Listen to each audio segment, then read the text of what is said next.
Hello, Crawlspace listeners. Tim and Lance here. We wanted to introduce this episode of Missing that recently aired on the Missing podcast, and it's with an incredible podcaster. His name is David Ridgen, and he's from the podcast Someone Knows Something.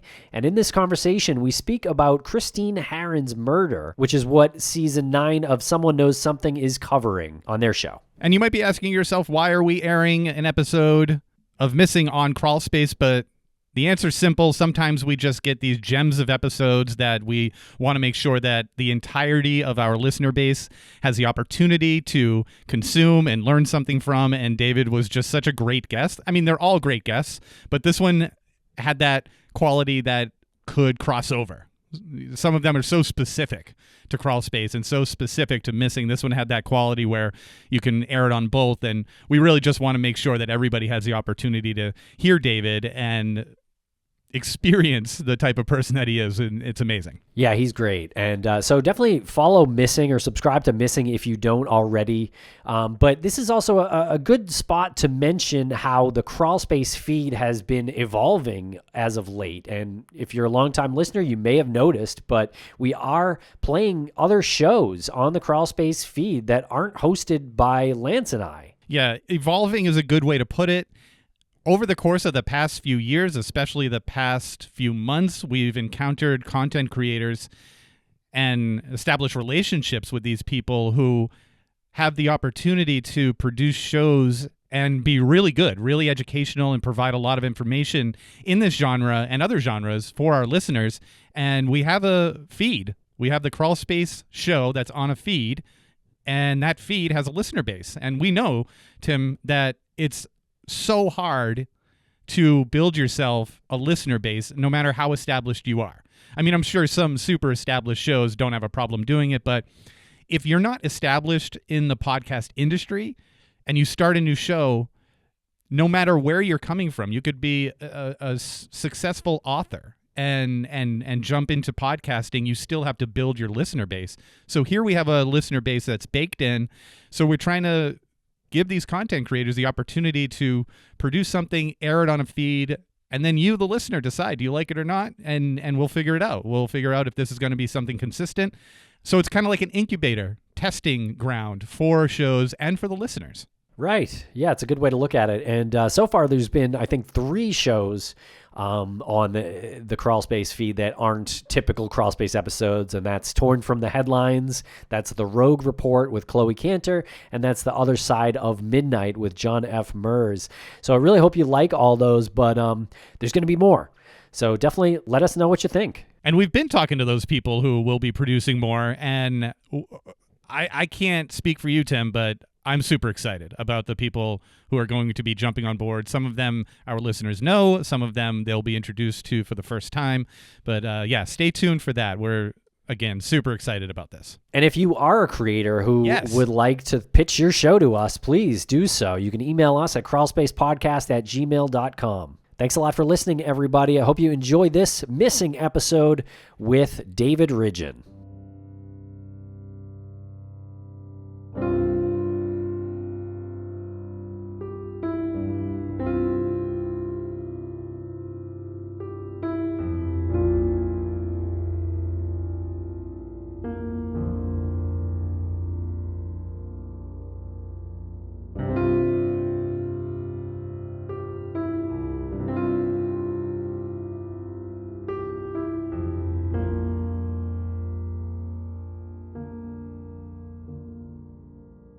Welcome back to Missing. I'm Tim here today with Lance. Lance, how are you today? I'm doing fantastic today, Tim.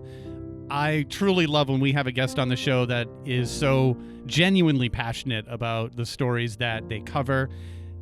Getting into it in this industry and doing it in a podcast form is something that people have to adapt to. And I think this guest has managed to balance the investigative part and the media part really well, even though admittedly he says he hates talking about himself, but the information that he has is really so important to the families of these people that he covers. But Tim, it's important to me to know how good you are today. How are you? Thank you. I'm doing well. Thanks a lot for asking. And yeah, we're lucky enough to introduce this conversation that we had with David Ridgen, who is the producer, host, and writer of CBC's Someone Knows Something. And all that makes him a bit of a podcast legend, Lance, especially in the true crime field, because Someone Knows Something is really an epic podcast, and I think it spans 9 seasons, and his new season is out November 6th, 2024, so just came out. And this season is about the disappearance of Christine Harron from Hanover, Ontario in the spring of 1993.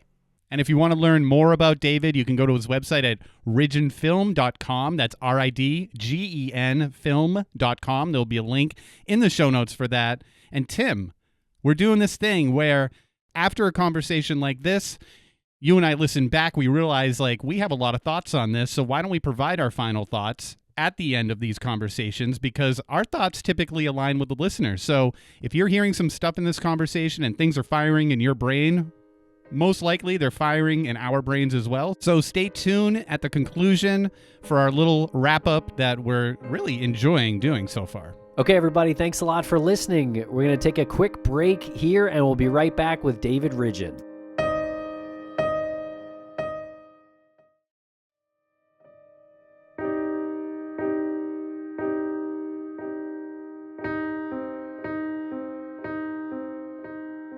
Welcome to the podcast, David Ridgen. How are you today? I am great from my boathouse here in Arnprior, Ontario. Oh, very nice, very nice. So you are speaking to us from across the border, our friends up north. That's awesome. We love you all up there.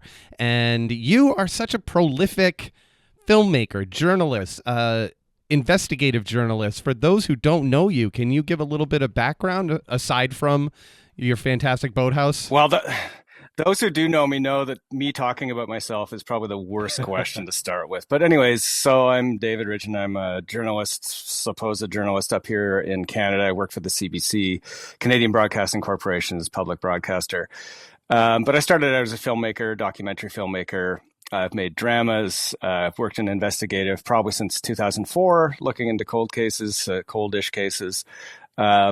And was working for television for probably till about 2010, 2011, and then left and decided to walk away from cold cases and investigation because it was too difficult for many reasons, which you probably talk about on your show. And then CBC asked me to come back and develop a podcast. And so I said, okay, let's do that, because it sounded like a good idea. It sounded like audience was there. It sounded like, more importantly, that it could be something that would help cases in a different way. Police seem to be interested in working with people like that. Family members seem to be interested.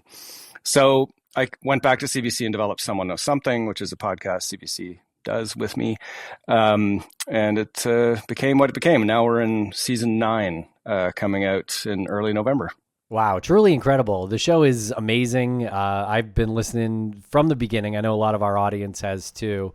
If you can, just tell us a little bit about the show. Do you do a different case every season? Is that how it works? Yeah, it's a different case every season. Someone Knows Something. I've also done, during the COVID period, I did The Next Call, which is a phone call-based investigation, which actually was interesting. It actually was very fruitful. People would reveal many things without even being on their doorstep.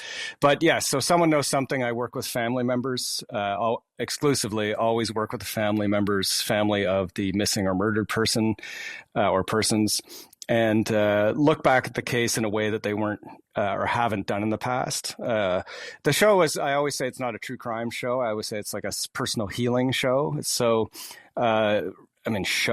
process, really. It's like a process of healing for the people that participate in it, myself included. So family members often or always go through a lot of trauma, as we all do. People lose people every day. I mean, we lose each other. We're all going to die, right? So, but in cases of murder, it's a different kind of loss, a different kind of trauma. There's a suddenness to it. There's no answers. There's answers that you can't find, and it's often a dark place that, even though they're confronted with it every day, family members have never actually gone there. They don't actually know They've never been given the information by police or never been privy to what's actually been going on in the case. So I enter the scene, work with family to bring them into those spaces where they've never been or never wanted to go before, and yet which constantly troubles them. Those questions, the guilt that they feel, why wasn't I there to help them that day? How come I let them play in the park that day? How come? So I bring them into that, nice guy that I am. And it's kind of like throwing someone into an elevator that's afraid of elevators. It's like ripping off the Band-Aid to make the wound heal better. So that's the process that I take people through, and someone knows something. And that's a process where we'll be confronting, and sometimes it's we, sometimes it's just me, confronting people that we think are suspects in the case, somebody who may know something about what happened to the person who's missing or murdered, and often working with police as well, and looking at various suspects, always dispelling rumors. There's always rumors around these cases that are also hurtful and important to get rid of. And these days, it's actually a lot more difficult because there's a lot of citizen scientists, citizen sleuths who are sort of trying to solve cases from their home. And some of them are good at it, but some of them kind of get in the way of investigation as well. So it's harder now to knock on a door that hasn't been either knocked on before or that you've knocked on, and then 100 people come after you and knock on it and then create a situation where it kind of poisons the facts a little bit. So it's difficult with so many people trying to solve the same case kind of thing. But anyway, that was a bigger answer than you wanted. But someone knows something is like looking back at cases with family members to seek healing for them in the process and hopefully find some answers and maybe even courtroom justice. No, that was a great answer. You can go on and on all you want. That's amazing information there. And they really opened up a lot of doors for other questions. You started right at the top by saying that you look back at the case the way they haven't. And I'm assuming you mean family and law enforcement and other investigators when you say they. How hard is that to do when you deal with cases just going through your shows and your seasons? They're not very recent. I think you only have a couple that are like within the past 5 years or so, but you're talking about ones from the 80s and 90s and the 60s. Yeah, I mean, how difficult is it where you have to go to law enforcement or family and say, for 40 years, no one has looked at it like this? Like, how do you approach that? Every case has information that goes by the wayside because the investigators either don't have time or they are too focused on another direction. So tunnel vision, etc. They get an idea in their head, this has to be the solution, and they follow that. So information goes by the wayside, and that's the information I mine. Anything that never really took hold at the time of the investigation, sometimes things that did, that information becomes much more available as cases get older too. So the older the case, it's actually better because law enforcement's more interested in sharing, because they don't care anymore. It's like the people that first worked on it who are the most passionate about it are already dead or, on the golf course or whatever. Or they have their box of files in the barn that they'll share with me. Whereas the new recent cases, there's sort of still a slim, hope or a sliver of hope that there's going to be a solution. So they may not participate or law enforcement may not help as much in those cases. I might get a thin binder or a thin folder. Whereas the 1964 case, Mississippi, which you're referring to, the Klan case, the Klan murder of Henry D. and Charles Moore, that case, I have a closet full of documents. Like I have tens of thousands of pages of documents from that. And it's not just they gave it to me. I found it. It was available for finding the older it becomes. So the stuff that falls by the wayside gets documented to some extent. And the thing is with police is they go to a door and they knock on it and the person says, I don't want to talk to you. And that's it. They have to leave. They have to walk away. So they have a paragraph in their file about this person they talked to. I don't have to leave, and I can keep going back. Like they can tell me to go, and there are rules about how I have to leave and start backing away and all this stuff. Usually, though, I don't get that kind of aggressiveness from people when I go to their doorstep. So even people that actually murdered somebody, I've been in talking to them and having coffee with them. So there's a way to approach people. There's a way to talk to people that police may not have. They have a uniform, they have a gun. I got me and a shotgun microphone, and that's about it, right? And my love of dogs or whatever, So it's like you just kind of, you expect that people are going to want to unload, and they do. And it's that expectation that brings that luck. Like, it brings the luck of people talking to you. I don't know if that makes sense, and I don't even know if it answers your question. But you're far too humble on your answers, or on your follow up to your answers. You answer questions so thoroughly it's wonderful. Now, you noted that you always work with the family members of the victims. Can you tell us why that is? I didn't start thinking I'll work with the family members because it's proof against exploitation, because that's the big thing leveled against podcasters is, oh, you're just exploiting, you're making lots of money off of. Some people think I make millions of dollars. Maybe if I was in the States, I'd be making millions of dollars. That's not the case in public broadcasting, let me tell you. But working with family is obvious for storytelling. I mean, it's like in any kind of screenplay, you want to see someone change from the beginning to the end. And it's an obvious story arc to have a family member who is pushing people away, won't talk to people, alcoholic possibly, self-immolating, has some kind of problem associated with having to reorganize their whole life around this loss, right? And they make it their vocation. It's like, my vocation is solving this crime because I caused it, or it's my fault. So you have this amazing character who has a lot of issues. You have a weirdo like me who comes in and who also probably gets as much help from the family as I do from they get from me. And then we kind of go together on this journey. It's like a hero's journey kind of thing, screenplay wise. I think of it in screenplays. And you go through these hurdles and you go into the depths of Valhalla, or no, Hades, I guess. And then you come back out and you have victory no matter what. You're always finding victory in these cases because they've confronted it in a way they never did before. There's always going to be a positive change in the person. I found that in every case, every family member I've worked with. So from a storytelling point of view, it's money, like it's gold, right? And I don't mean the monetary sense of it. I just mean it's amazing to listen to that, and I think inspiring. And you always get that. And whether you're in a courtroom and you hear the gavel fall or not, you're always going to get to that situation where the person is bettered through that process, and myself included. Hopefully the audience gets something out of that as well. So working with family is important to follow that journey that they're on. And sometimes they don't realize the journey that they were on, like that fruition doesn't happen until a few years later.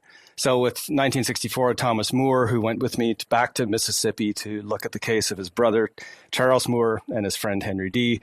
Thomas was the quintessential family member, just pushing people away. He was guilty because he was away at the Army training camp at Fort Hood when he should have been with his brother. This is him thinking, I should have been there to protect him. I was his protector, and I wasn't there. So he has this guilt, and he's that quintessential person who has never confronted the case, never been allowed to, never given the information, or never found the information. So I'm just there as a facilitator for Thomas, and we went through that journey together. And at the beginning, he was very, very enclosed, very much like this. You can almost physically see him like this. And at the end, he's calling me his brother, and we're calling each other his brother. I'm just talking about observationally what we're doing. I'm not facetiously talking about it. And at the end, we're actually our brothers. And it's like 14 years later, he's meeting the person who killed his brother through this process and shaking his hand and accepting his apology for killing his brother and singing America 'Tis of Thee in the church with him. And that's the process that this took him through, right? And myself, I went through it too. It's not like I was just observing or controlling some gears or something. It's a process that we both go through. And that's why someone knows something is impossible to duplicate, because no one's as dumb as that. No one's as stupid to hang around for 15 years for a case to get done, and that's how long it takes sometimes. But the process is what's important, and involving family, you see that process in them every time. I'm glad you brought that up. That was season 3 of Someone Knows Something, when you revisited that world, when you went to revisit 1964 Mississippi. How much did you know about that in the South in the 60s, given that you're a Canadian citizen? And was any of it shocking? Was any of it something that you expected? Season 3 was incredibly listened to across the world, especially in the States. As a Canadian, we were actually, Canadian media at the time was quite involved in the sort of civil rights era in the States. There was a lot of coverage, especially some of the shows that CBC ran at the time. This Hour is 7 Days is the name of one of them they did a documentary in the South that I watched, and it has mention of the Dean Moore case, very oblique mentions. But then that's what led me to the idea of doing the case, is because these were the forgotten bodies of 1964. Nobody cared because they weren't, the 3 civil rights workers, for example. But in terms of surprise, I'm not surprised. I drive around Ontario, which is where I live in Ontario, Canada, and I've seen 4 different towns with Confederate flags flying in them, for example, even like this year. And it's like, I don't think that people must understand what they're flying or why they're flying it. But the kind of racism and the kind of post-colonial attitude really is rampant, and it's a struggle that's ongoing. And I don't think it's something that I was surprised at. I mean, the level of violence always is surprising in the South that was going on at the time.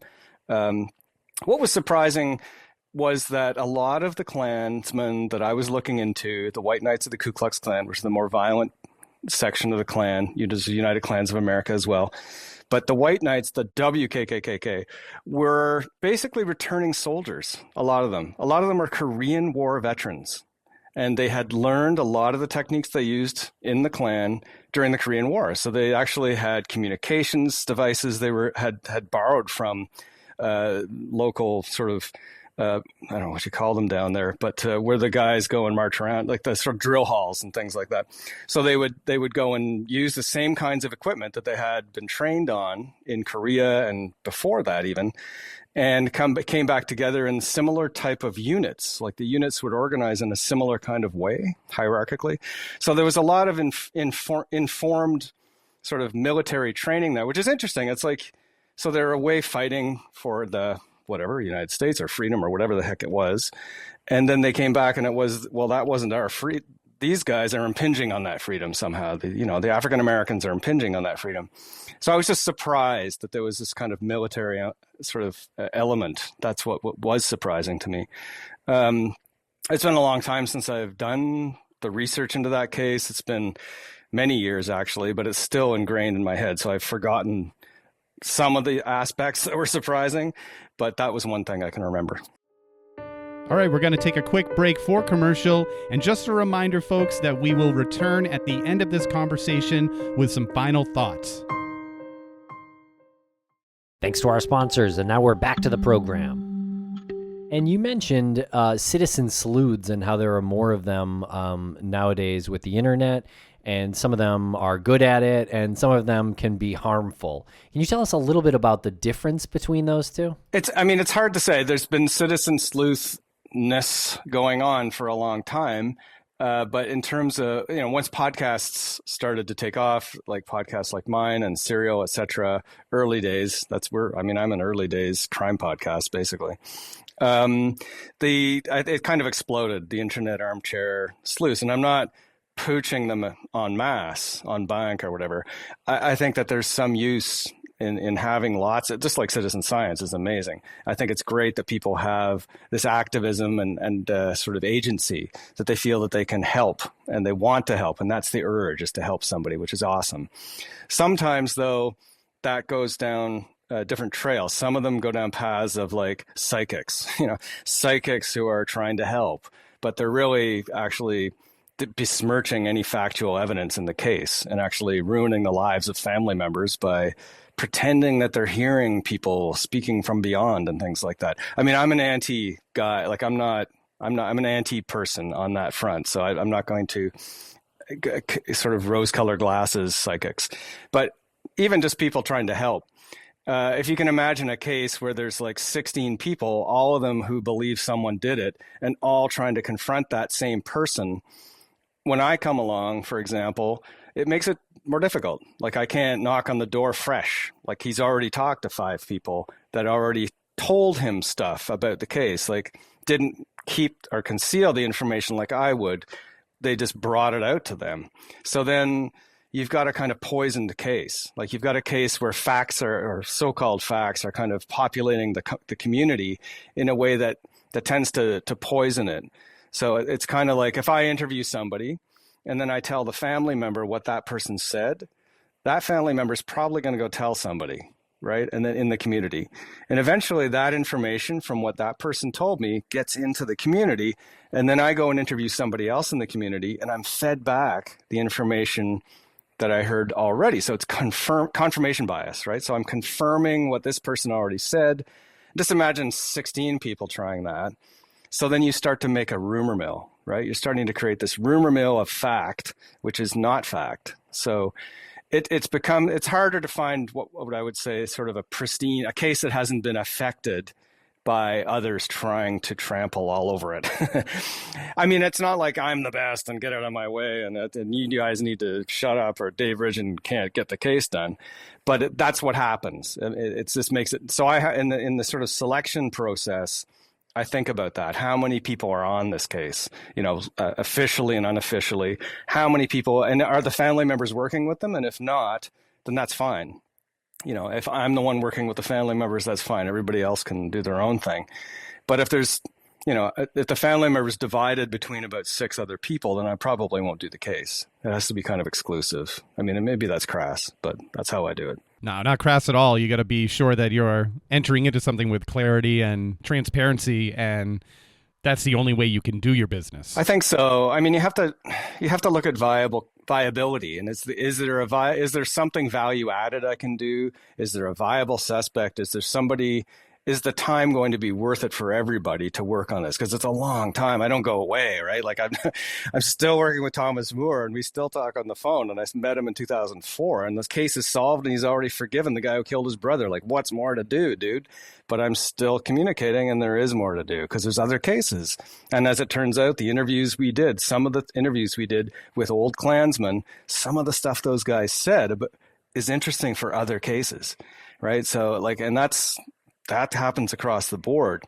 But with those old cases, it's interesting because, Charles Edwards, the Klansman we were talking to, he had been given immunity and he felt much more at ease. And he was talking very freely about cases in ways that weren't broadcast. Like us guys, we didn't broadcast a lot of that interview. But it's important to sort of have an exclusivity with these folks, right? And it makes them comfortable to talk. So, yeah, I mean, I don't think armchair sleuths are ruining cases all around the world all the time, but I do think that there's potential for that for sure. Now, can you tell us a little bit about Christine Harron's disappearance? Christine Harron was 15 years old. She lived in a town called Hanover, Ontario, which is southwest Ontario. It was sort of a furniture manufacturing place in Ontario way back, and sort of around 93 when Christine disappeared, it was kind of, I think a lot of that had gone overseas. So it was a lot of abandoned buildings and kind of a main street that had been abandoned. And so just a small town that had been former glory, I guess is what I would say. Chrissy I call her Chrissy, her mom calls her Chrissy. So Chrissy was 15 years old, May 18th, 1993. She was kind of rebellious. Chrissy wore glasses. She had curly, dark hair, and skinny little thing.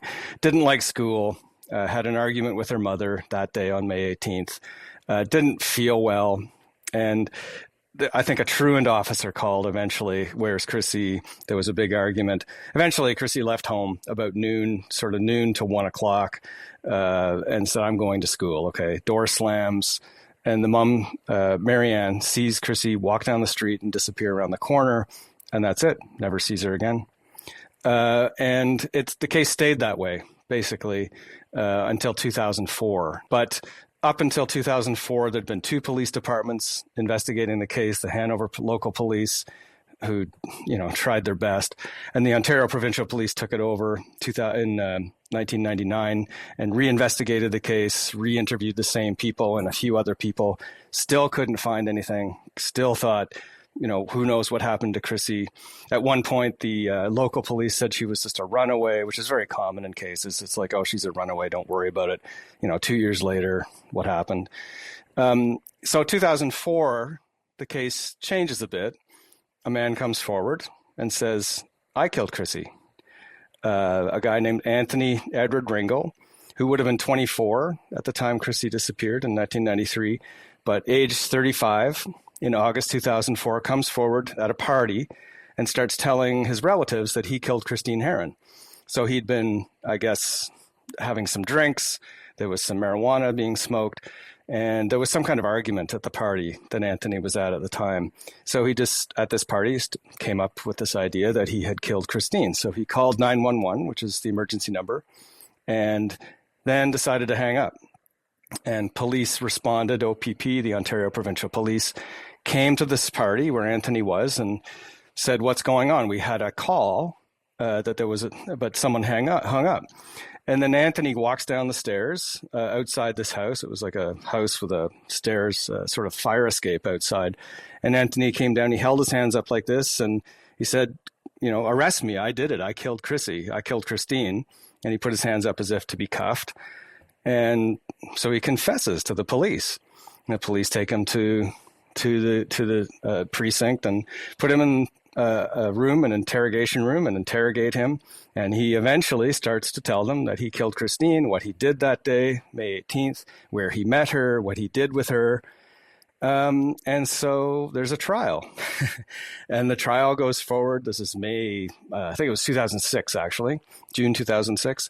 Trial goes forward, and Anthony Edward Ringo gets off because of police malfeasance. They did not investigate the case properly. So May, I think it was May 2009. It's all in May. May 2009, I take interest in the case. This is like 3 years after Anthony gets off, after saying I did it May 2004, or August 2004. And I start to work with Christine's mother, Marianne Russworm is her name, not Harron. And we work on a program together and go and interview people. And together we go and talk to Anthony Ringo, who's just been living in town. No journalist has gone to speak to this guy. This is a case where no citizen sleuth deigned to become involved and go talk to this guy who admitted to killing Christine Harron so many years ago.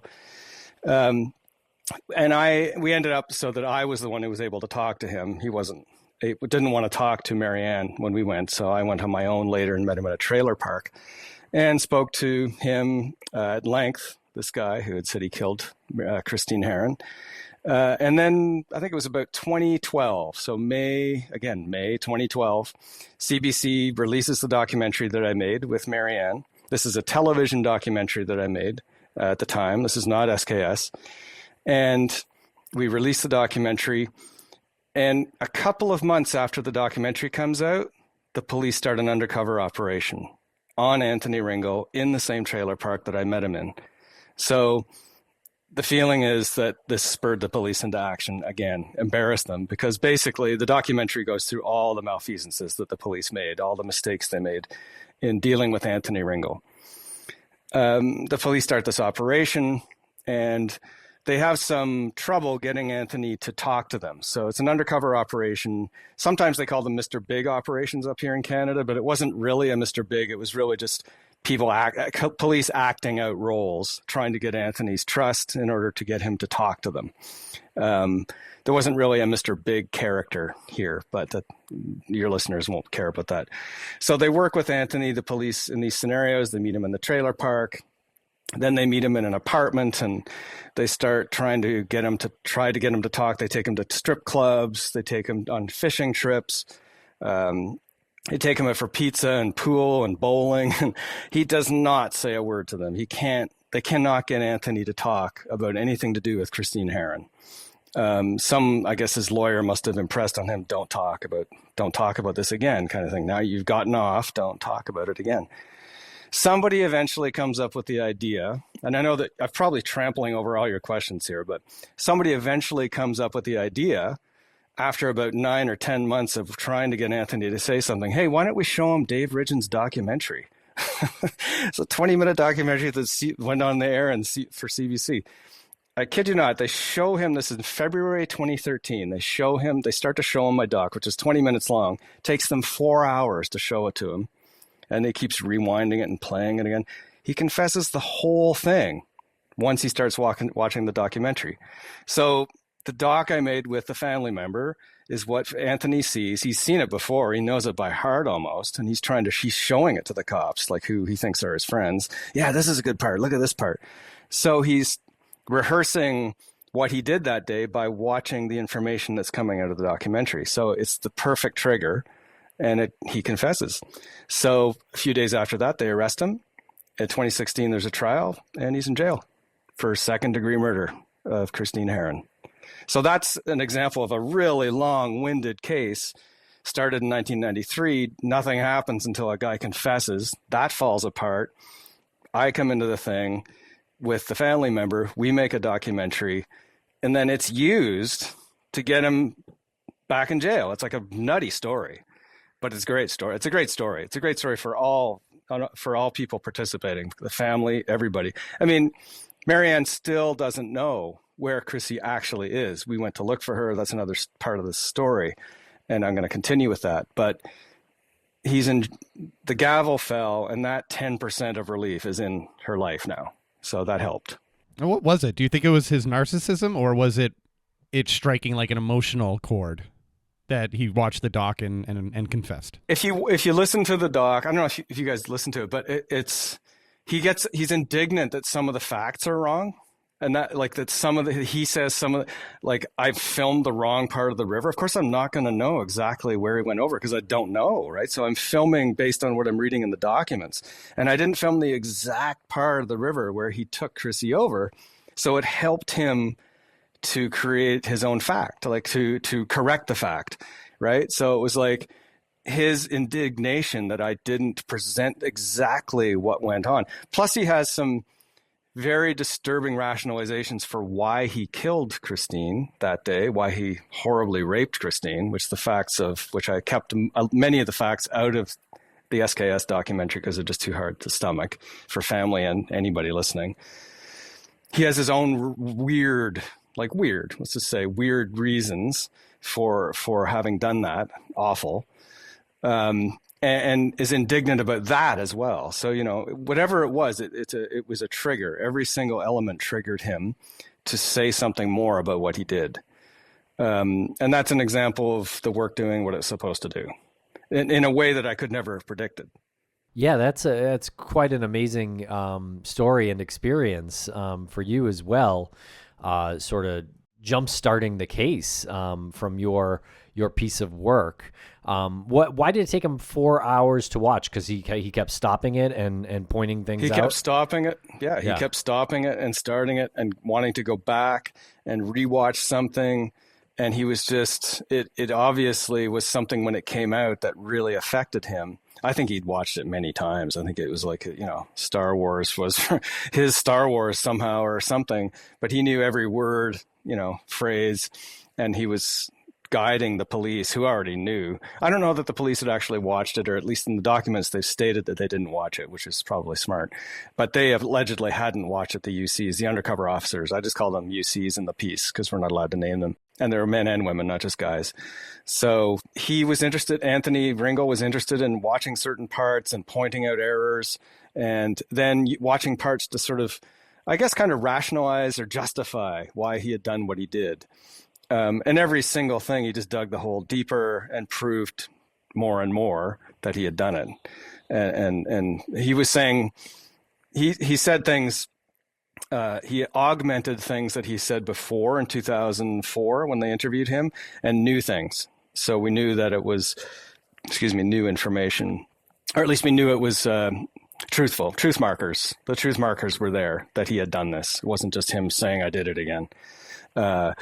Without, and it wasn't just police screwing things up. This time they didn't screw things up. Now, it is true that in 2016 in the case, the defense tried very hard to get my documentary thrown out of evidence so that anything to do with the documentary wouldn't be valid, which would mean that the case would be gone again.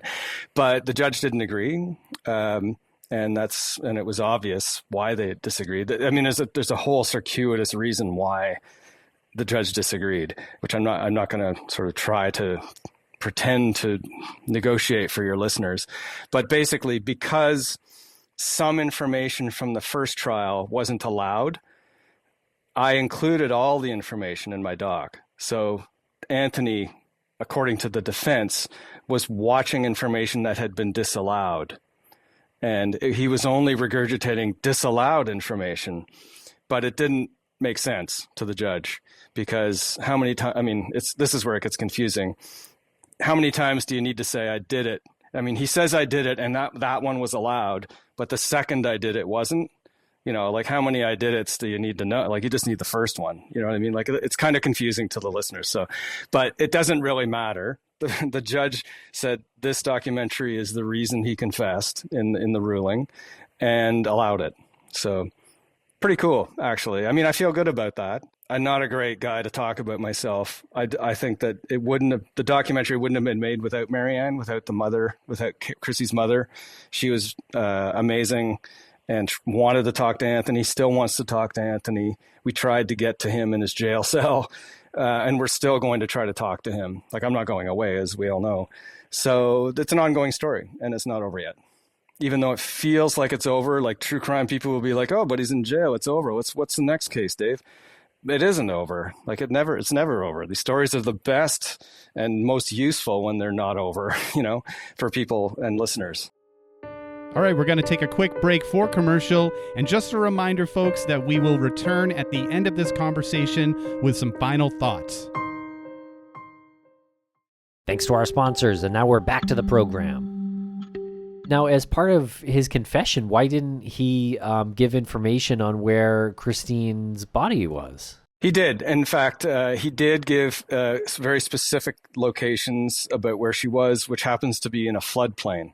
So every year, the river that they crossed, the Saugeen River in Hanover, floods. And it is true that the area where he says he left her was swampy and likely was a flood area.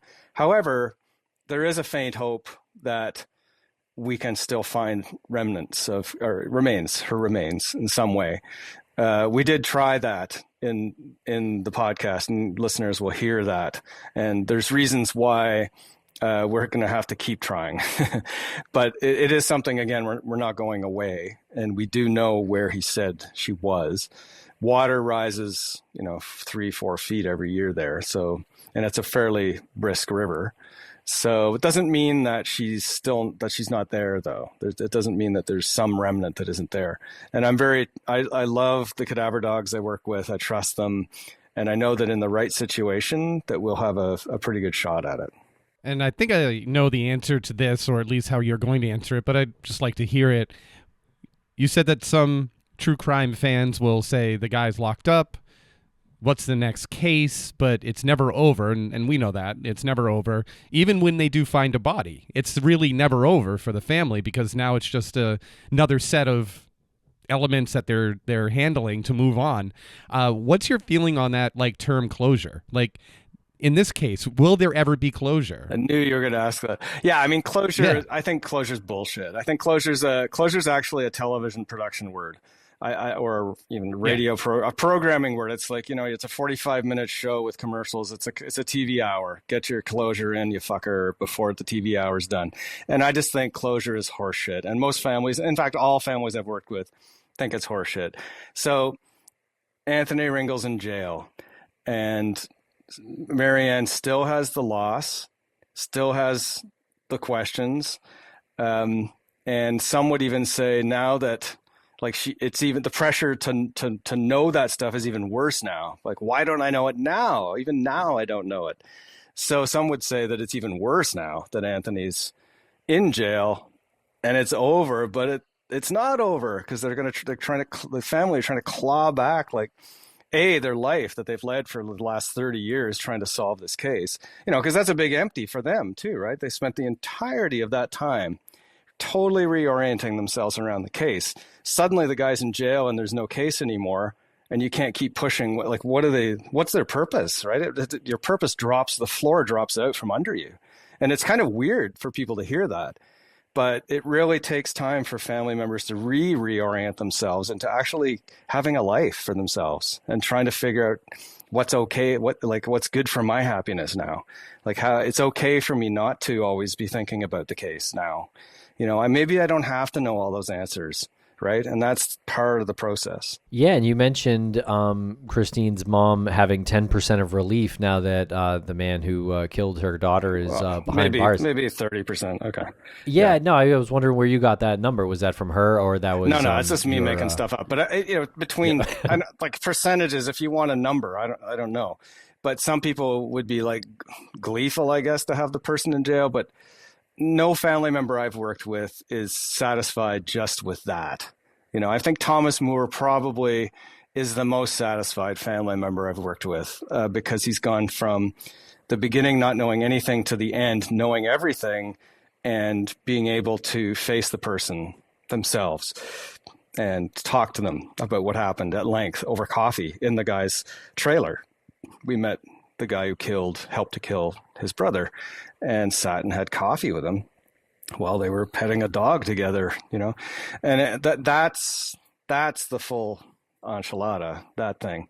And I think you can't you can't get much more than that, even though I'm still working with Thomas, on other cases, and we still talk. And I think it's important not to drop, it's just like a news story. It's over. Okay. See you later, dude. Like, I don't think that happens. And the friendship happens. We don't drop our friends just because the story's over, So 10%, I don't know. I said 10%. It's probably much more than that. But it takes a lot out of family members to work on these cases. It takes a lot out of us, and we lose family members just from normal death. We don't reorient ourselves around researching why our father died of a heart attack or whatever, unless there's some, doctor's mistake or something. But for true crime or for crime victims, it's different, and it takes more time. The trauma is different, and the process that SKS leads them through, I think, is the positive thing for them, whether the guy's in jail or not. And it almost always is a guy, so I'm going to say a guy. The guy is in jail or not. What's one of the examples you can use for a family member that surprised you in their behavior, good or bad? Oh, well, I don't know that I've been surprised by family members' behavior. I've definitely been affected by family members' behavior. I've been affected, the most recent case, Angel Carlick's case, Angel's brother, and the effects on Angel's brother, Alex, the extent of the damage that the case has done on him. And of course, his mother was also murdered by a different person. You never underestimate how it affects people, and also never underestimate what you can learn from those people. And certainly I've learned probably more than I've given from all these folks. Not that I've, particularly suffered from certain kinds of trauma or whatever, but I just feel like I've benefited from the contact I've had with them all. I don't know. I didn't answer your question, and I made it about an answer I wanted to give, but anyway. It's all good. It's a good answer. Now, how many episodes are going to be in season 9? Yeah, I think it's 5 episodes. I'm just literally texting my executive how many episodes are in season 9. I think it's 5 episodes. God, I'm embarrassed. Tim always coming with the hardball questions. Yeah, it's the easy ones that I can. It's always dates and the easy questions like, when is this coming out? And I'm like, I don't know. I think it's 5. Let's just say 5 or 6.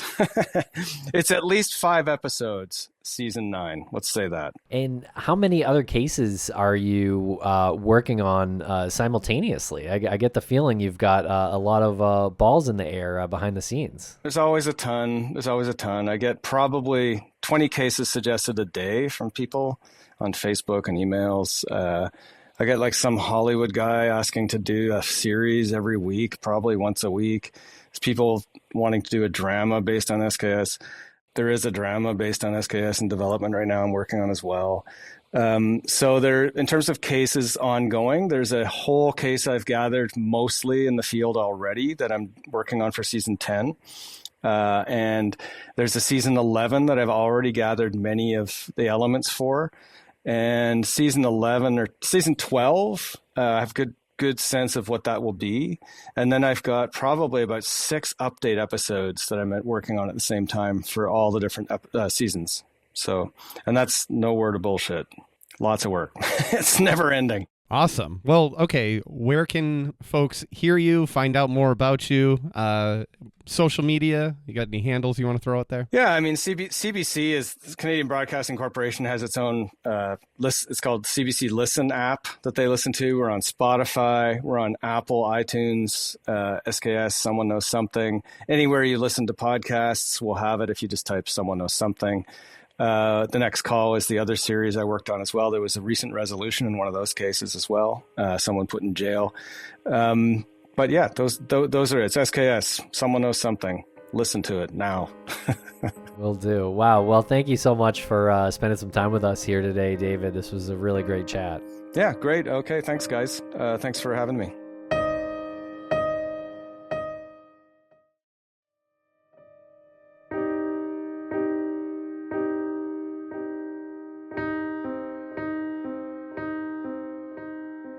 And now we're back for final thoughts. Lance, really interesting conversation with David Ridgen.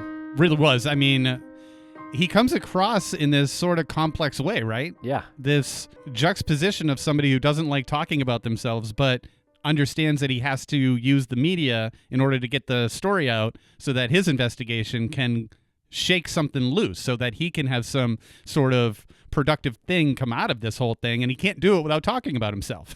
So it's, Right. We were talking earlier, like how some of the stuff that he's so dead serious about, like I don't know, was it like a nervous laugh or something? I felt like anxious because of the way he would deliver his answers. Yeah, he was kind of funny in the conversation. I know listening back, and I think I cut out of a lot of my audible laughs, but you'd see them on the YouTube version. But I don't know if it was just the way he spoke or how blunt he was. But I don't know. He just was kind of making me laugh at times, even though he was really like dead serious, and does a great show and has really changed lives with his work and solved crimes. Like it's extremely impressive. The story about his documentary, getting the confession from that guy, and it taking him 4 hours to watch a 20-minute documentary was crazy to me, because I mean, when we spoke about it in the conversation, because he just kept stopping it. Like if that's not a little bit of a confession in itself, like I don't know what is.